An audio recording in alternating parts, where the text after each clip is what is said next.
Conexão Brasília, Nova Manhã. E aí, Diego Amorim, bom dia para você, bem-vindo. Obrigado, Nonato, bom dia a você, a Michele, a todos que nos acompanham. Pois é, conta um pouquinho pra gente desses bastidores, o Diego, esse avanço do projeto que acaba com a saidinha, essa articulação da base do governo para evitar que isso tramite tão rapidamente. Vamos lá, Michele, Nonato e ouvinte, esse assunto já estava garantido que seria colocado em votação nesse início de 2024. Essa garantia foi dada pelo presidente do Senado, Rodrigo Pacheco, aos senadores da oposição ainda no finalzinho do ano passado, depois que um policial militar morreu assassinado por um bandido que havia saído aí dessa saidinha. Essa morte foi em Minas Gerais, estado de Rodrigo Pacheco, tem esse contexto político também. Rodrigo Pacheco quer ser governador de Minas Gerais, há uma possibilidade dele se candidatar em 2026, ele busca o apoio do presidente Lula para isso.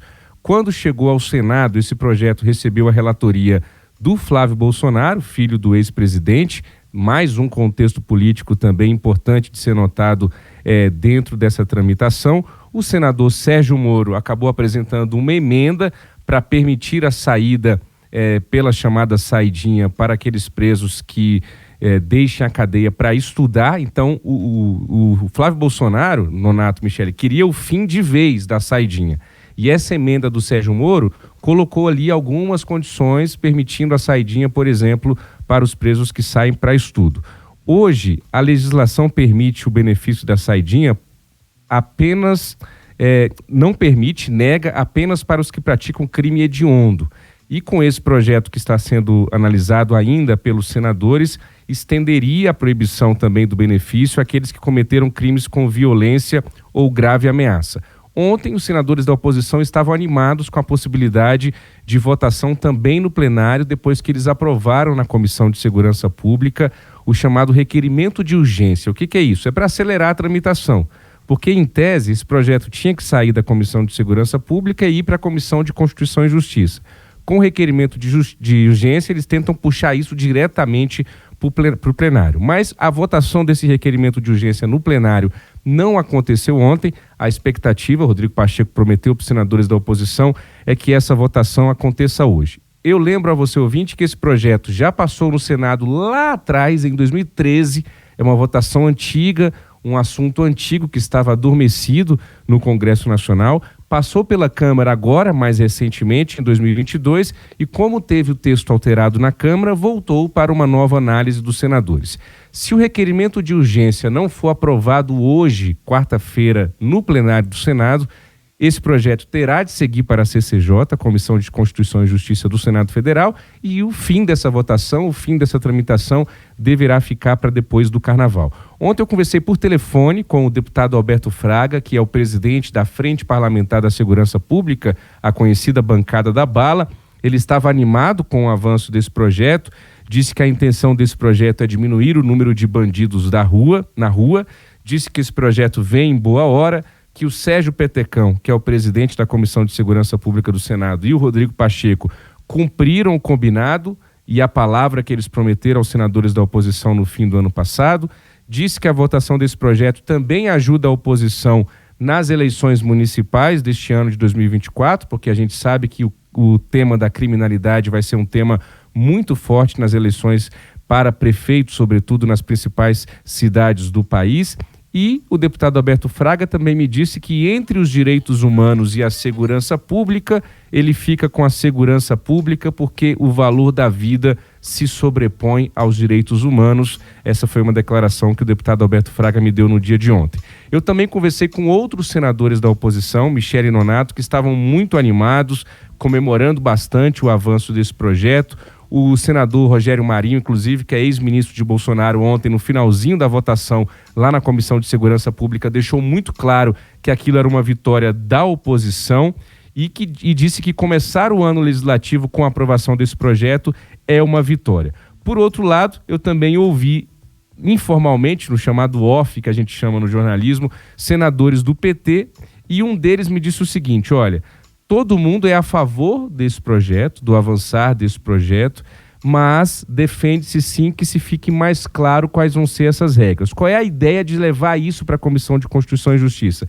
É para que o PT, no plenário do Senado, Michele, Nonato, ouvinte, não seja obrigado a votar contra esse projeto, porque eles sabem o impacto eleitoral de uma votação contrária a um projeto como esse em ano de eleição municipal. Então eles estão querendo azeitar isso nos bastidores, deixar o texto de uma forma em que a bancada do PT ou vote a favor do projeto ou libere a bancada. Agora, a apuração que eu tenho é de que nenhum senador do PT vai querer entrar no debate naturalmente. Eles vão deixar esse debate acontecer, vão deixar o projeto andar, porque há uma cobrança muito grande de uma ala do PT ligada aos direitos humanos que pede que o partido se posicione contra esse projeto, mas tem essa conta política a ser feita também em razão do tema da criminalidade. Por fim, eu trago a informação de que o Ministério Público Federal, por meio do Grupo de Trabalho de Defesa da Cidadania, divulgou uma nota ontem dizendo que esse projeto que está tramitando no Senado é flagrantemente inconstitucional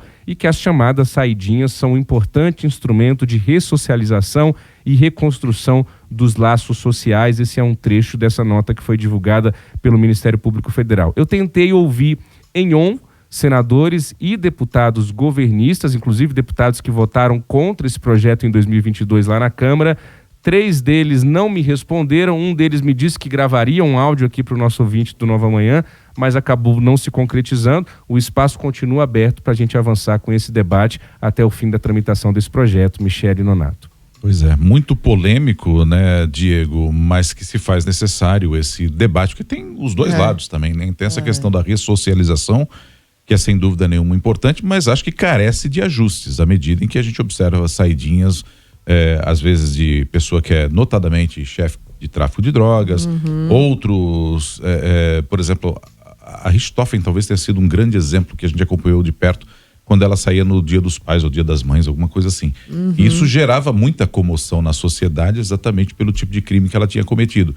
Então me parece que ajustes são efetivamente necessários e não precisa acabar. Mas vamos combinar que ajustar. a gente vive numa sociedade, a mesma coisa que a discussão que a gente vem tendo com relação ao novo ensino médio. Mudou o ensino médio, aí tem problemas, tem distorções, em vez de corrigir a rota. Não, então vamos cancelar o novo ensino médio, vamos voltar ao currículo como era antes. A mesma coisa a saidinha, então assim, vamos acabar totalmente com a saidinha, em vez de corrigir realmente esses problemas e essas distorções. Mas a gente vive nessa era muito polarizada. Exato. Que é difícil, né, Diego? E você sabe, Michele, essa informação que eu trouxe de senadores do PT que são a favor do projeto, mas que não dizem isso publicamente. E por que não dizem isso publicamente? Justamente por isso que você está falando, Michele, porque polarizou demais. Foi tão contaminada essa discussão, que é uma discussão que precisa ser feita pela política. Aí o Flávio Bolsonaro vira relator, aí já fica aquele negócio, quem votar a favor vai ser bolsonarista, quem votar contra vai ser petista, e aí você cria uma dualidade que impede uma discussão aprofundada sobre o tema. Agora, só para concluir esse meu comentário, o que mais me intriga nessa discussão da saidinha é que muitas vezes, quando se faz o balanço de quantos presos voltaram ou não voltaram para a cadeia depois do período do benefício, né? A gente às vezes usa assim no jornalismo, somente 1% dos presos que saíram não voltaram. Minha gente, pode ser um. Se um só não voltar e esse um só cometer um crime, tirar a vida de uma pessoa, vai dizer isso para a família de alguém que foi assassinado por um preso desse, de que somente um não voltou, de milhares que foram soltos. Então, a discussão precisa ser feita. E, infelizmente, como você bem nota, Michele, como todos os assuntos nesse país, toda a discussão que precisa ser feita acaba virando uma guerra ideológica de narrativa de um lado e de outro, e as pessoas ficam com vergonha de se expor e de entrar no debate para fazer uma discussão séria e aprofundada. É uma pena. Eu tinha separado mais cedo aqui, esqueci de te mandar, o nosso ouvinte Rogério, que é motorista de aplicativo em São Paulo, falando assim, manda essa pro Diego Amorim. Uma reflexão. A política só tem porta de entrada. Ninguém quer sair, diz ele. A mensagem do nosso ouvinte, olha reflexão aí. do dia. Tá certíssimo. Como é que é o nome dele? É o Rogério, motorista de aplicativo. Boa, aqui na Vila Matilde. Valeu, Diego. Maravilha, até amanhã. Um abraço para você, Rogério. Valeu, até amanhã, um pessoal. abraço.